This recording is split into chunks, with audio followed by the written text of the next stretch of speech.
Logo em seguida está a aba Tributação, onde deve ser inserida as informações padrões de ICMS, IPI, PIS, COFINS e retenção. Na aba ICMS existem os campos CST padrão.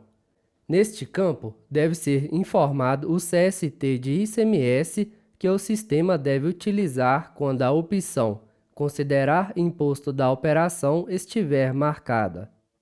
CSONS. Neste campo, deve ser informado o CSOSNS de ICMS para as situações sem permissão de crédito que o sistema deve utilizar quando a opção Considerar imposto da operação estiver marcada.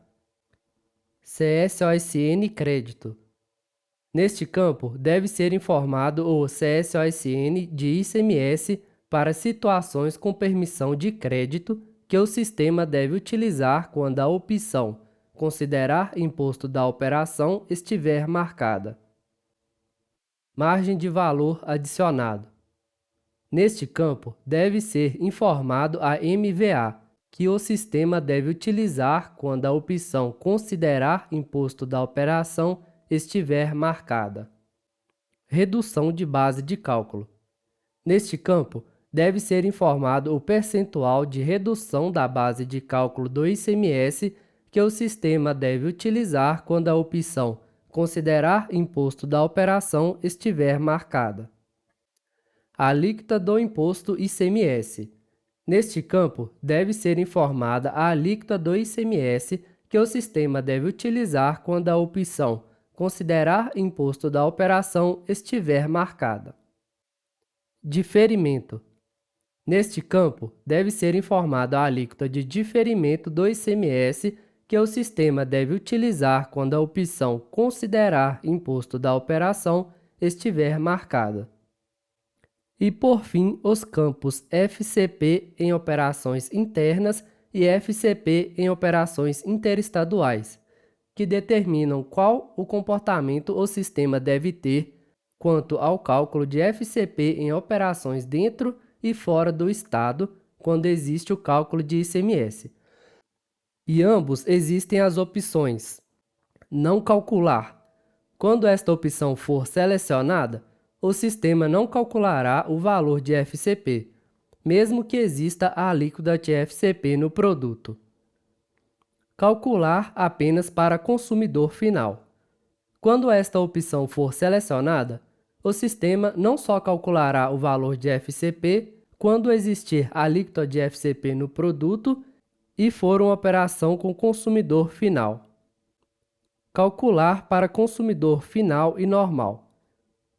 Quando esta opção for selecionada, o sistema calculará o valor de FCP quando existir a alíquota de FCP no produto.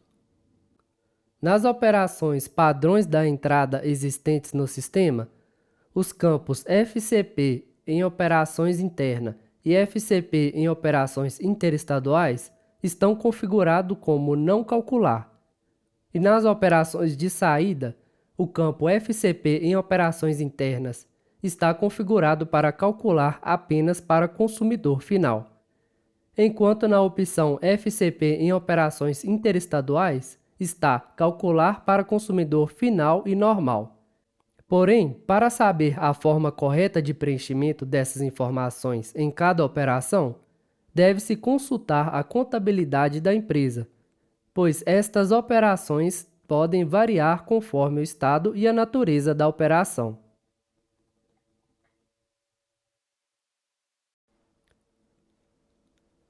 Na aba IPI, existem os campos CST padrão. Neste campo, deve ser informado o CST de IPI que o sistema deve utilizar quando a opção Considerar imposto da operação estiver marcada. E para incluir o CST de IPI, primeiramente é necessário selecionar o tipo de operação na aba Geral, pois, se ele não estiver selecionado, quando o usuário tentar informar um CST, será exibida a mensagem como a que aparece na tela, informando que, para realizar a ação, o tipo de operação precisa ser informado.